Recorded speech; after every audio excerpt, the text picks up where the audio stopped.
Do you have to be a stockbroker to participate in investing in the stock market? No. Today I'll be showing you guys a simple guide to navigating the stock market. You stay to the end, I have a bonus for you guys.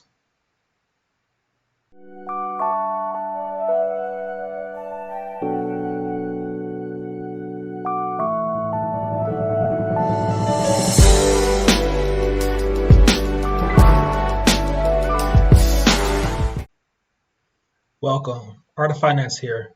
You guys are new to the channel. On this channel, we'd like to provide insight as to how you can achieve financial freedom with an emphasis on financial literacy. So today we're going to be discussing some of the basic guidelines for investing in the stock market. So why invest in the stock market? Stock market is an effective tool to grow wealth. So historically, the stock market has been giving us about 10% return on investment, which is a great return on investment considering the state of the financial economy at certain times in history. The stock market also helps you mitigate the effects of inflation. So inflation, since its inception, has been constant, and that really gives us a loss of purchasing power year over year.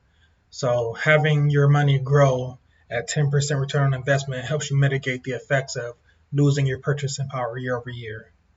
Also, in modern day, trading platforms allow for zero fee trades. So this is a lot less expensive than what it used to be. Sometimes trades were $4.95, $4.75, $3.95 for just one single trade. Nowadays, there's no fees for trading on platforms like Vanguard or Robinhood or TD Ameritrade. Also, the stock market allows you to add a stream of income.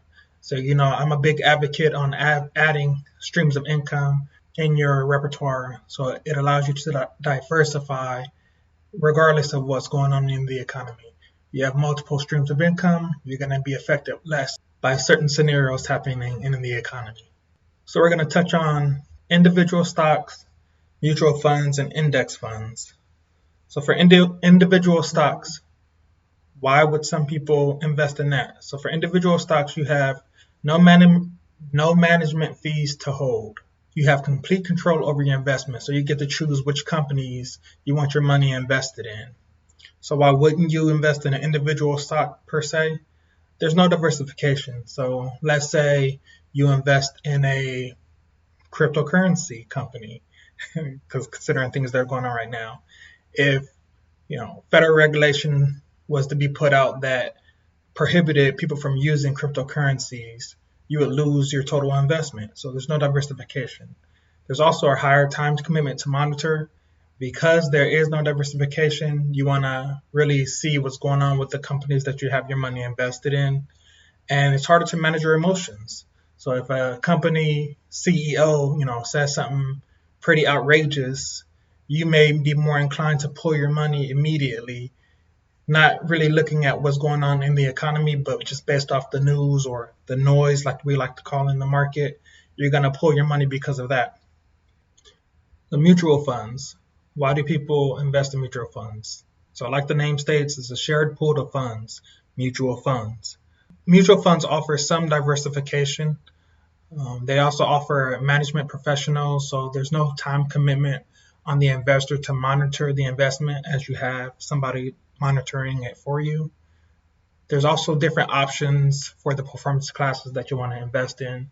So some people like high dividend stocks, some people like high yield stocks, some people like less risky stocks. So why do people not invest in mutual funds?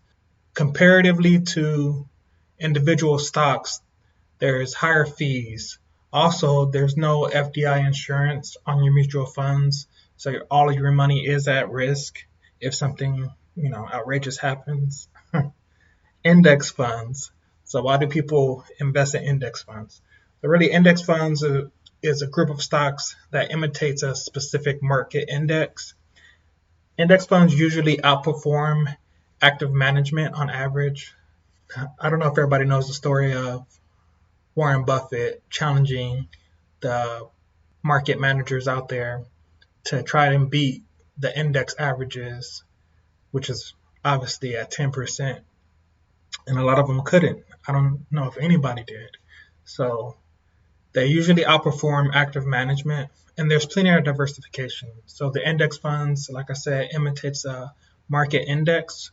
So you're going to get a conglomerate of different industries in your index fund. So you don't have to worry about, one industry going down and you losing all of your money. Why don't people invest in index funds? A lack of strategy options. So you don't really get to pick as far as like performance classes.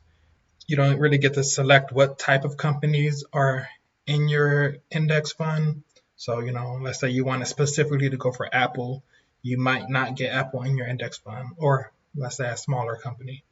So we all know that, I like to play to win. So the stock market is obviously a game. You got to play the game to win. So playing the game to win, you need some of the information.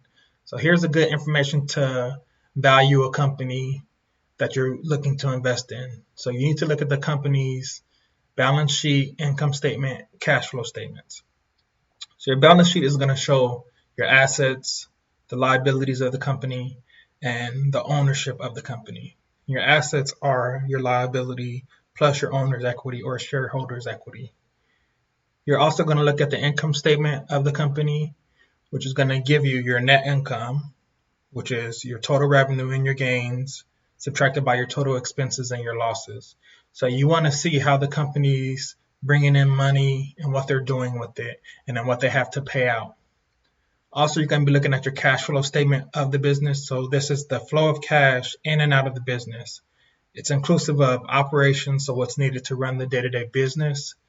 Investments, so if you're invested in a company that buys special equipment or has special property. Capital expenditures, and then also inclusive of financing, so debt services and cash flows to creditors that the company uses. So these are 3 important documents that you guys want to pay attention to if you're selecting a specific company that you want to invest in. Comment below if you'd like additional info. I know a lot of people aren't really too keen on what's going on in the stock market. They feel like it may be too hard to follow, or you have to be a professional and you have to have certifications in order for you to play the game. But that is not the case. Anybody can do it. You guys just need to have a little bit of the knowledge. As always, if you found value in the content that I've provided today, make sure you like, share, and subscribe. And also share this with anybody that you guys feel may be able to benefit from it. For those of you who have stayed to the end, like I said, I did have a bonus for you guys. So right now, you guys get 40% off of my ebook, The Budgeting Guide. So this is for individuals at different stages of life. So you can be in high school graduate, college graduate, maybe you're still in college, newlyweds, starting family, in the military, out the military. This offers a good guideline for you guys as far as what you need to do to budget and get your finances in order to pursue your financial endeavors. The link is in the description. The deal is not going to last too much longer. Make sure you guys don't miss out. As always, thank you guys for stopping by.